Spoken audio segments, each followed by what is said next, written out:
10 years ago, I started a practice. I started taking a sketchbook outside. It was intended as a hobby and a break from the desk and a bit of freedom, but I had no idea that it was going to actually change the course of my life. This is a remake of a video I made about 3 years ago now updated to include the last few years. I want to tell you again the story of how I started nature journaling and how it changed my life. If you're wondering who I am, I'm Alex Boone. I am a nature journaling educator, which kind of means that I take people out nature journaling, or I teach nature journaling online pretty much all the time. I'm also the author of 2 books, How to Draw a Tree and How to Draw a River, which are about some of the concepts of nature journaling as well. And I've been nature journaling for 10 years, as I said earlier, so I've kind of been doing this for a little while, and I'm really happy to talk about some of the things that I've found have changed for me as a result of doing this beautiful practice. So you might be wondering, what actually started me off nature journaling? Well, I didn't get a book on nature journaling. I didn't actually know it was a thing when I first started. I didn't know that nature journaling was what you called it. I was inspired by this book. Most people kind of have some awareness of this one, particularly in the UK. It's The Country Diary of an Edwardian Lady, and my grandmother gave me her copy of this. It was when I was about to go off to university to study environmental sciences, and a kind of long story short, I'd already gone off to university once, to art school. I might make a video about that another time, about how I went off to art school and had a horrible experience and then basically gave up art for 5 years. But anyway, long story short, I went to art school. It was a disaster. I came back and decided that I wanted to be a scientist in the environmental sciences. And my nan gave me a copy of this and she said, look, I know you're not painting anymore, but take this with you. You've always liked this one.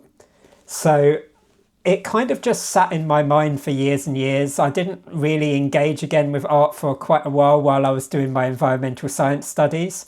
But something changed when we ended up moving to the rural southwest of the UK. I basically, from my academic scientific studies, I took a break as a freelancer and went off and started doing freelance scientific work.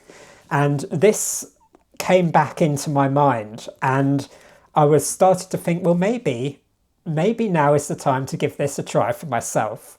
And I started my very first nature diary.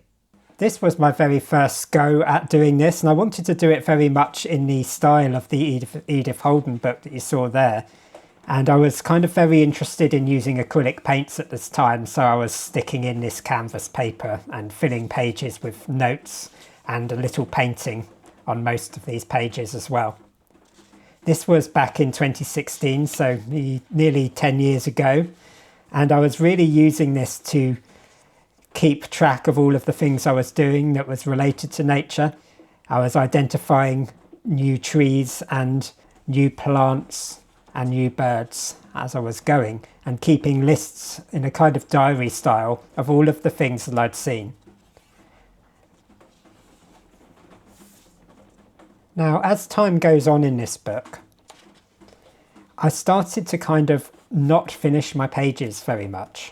And the problem was that I was really kind of getting through the writing part, but it took me so much longer to do a painting. And by the time I'd got round to doing the painting, I'd kind of moved on so much further with my actual kind of diary, and I didn't really have the motivation to keep on coming back. So I ended up with this journal where parts of it are kind of done and looking kind of completed, and parts of it were very much unfinished. Eventually having kind of whole pages like this where there's absolutely nothing on it. So as you saw there, this kind of unfinished page problem, it carried on for a little while, and I realised that I just wasn't keeping up with this kind of more regimented schedule of nature journaling, and that what I really wanted to be doing was going outside and actually sitting outside with a sketchbook.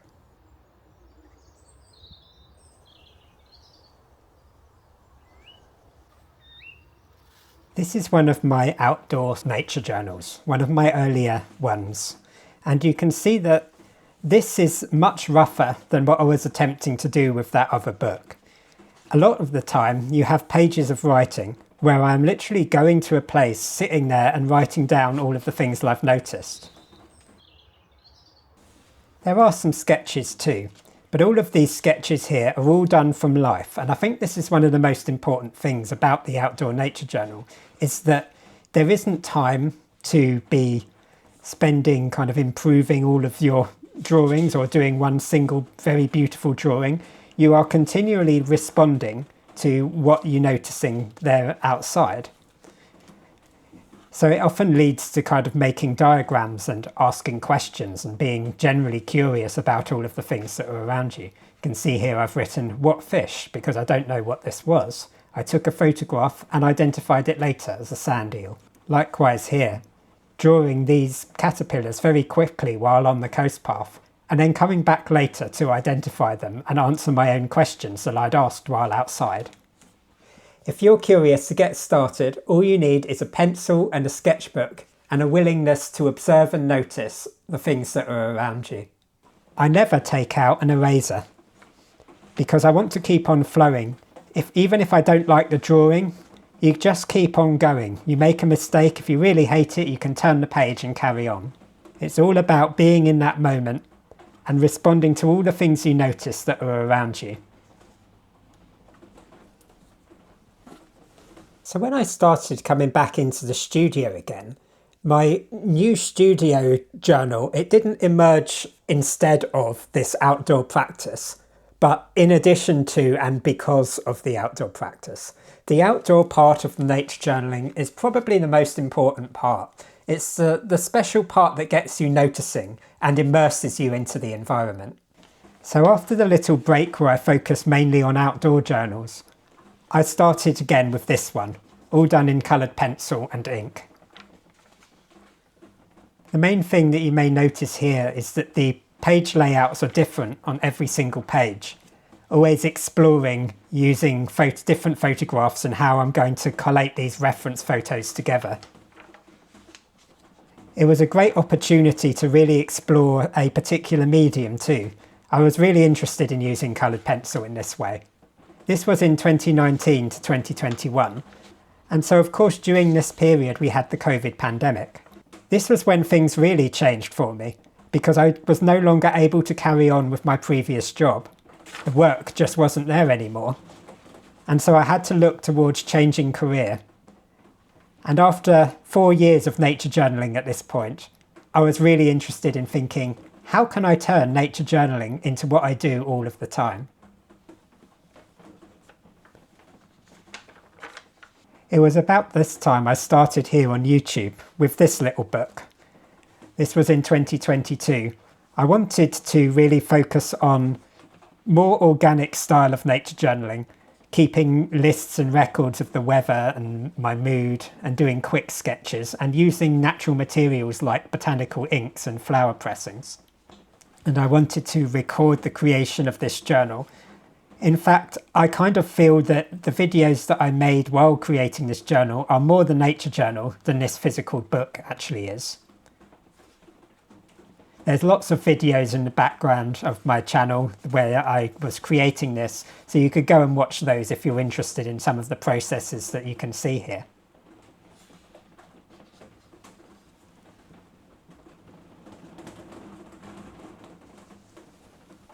Of course, I'm in quite a lucky position here. I live in a beautiful part of the UK. I've got the cliffs and the wetland nature reserve. I've got the sea right close by. Is nature journaling for you if you don't have access to these things? Well, of course, because nature is all around us. So I'd like you to really not use any of that as an excuse that you can't do this. If you live in a city, you can find a park. You can draw the vegetation that comes up through the cracks. You can draw the trees that are present in your city and the birds that are there. I have spent many a happy time in London sitting there drawing seagulls and pigeons, I promise you. Pigeons are actually quite interesting. So see what you can find around you, and you can start to get used to how nature is everywhere. It's in everything that we see and we do. You could open your fridge and find the fruits of nature inside. So think outside the box a little bit.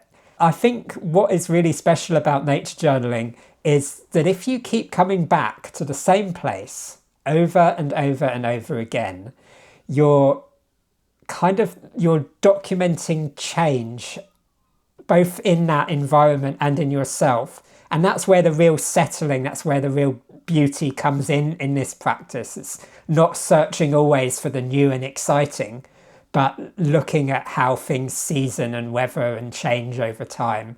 And that also applies to us. So you can document the developing of your skills and your calm and your mindfulness as you do this practice.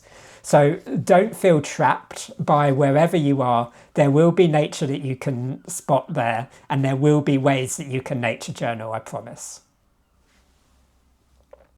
There's so many different ways to keep a nature journal. It really does depend on what your focus is, and your focus might vary from year to year or month to month. At the moment, I'm very interested in birds, so I'm really doing a lot of bird sketches, both from life and from photographs. Slower nature journaling, like this one, where I'm researching one species, and more kind of quick nature journaling, like this page here, where I'm actually outside responding quickly to what is happening. Now, no matter what type of nature journal you decide to do, there is no right or wrong way to do this practice.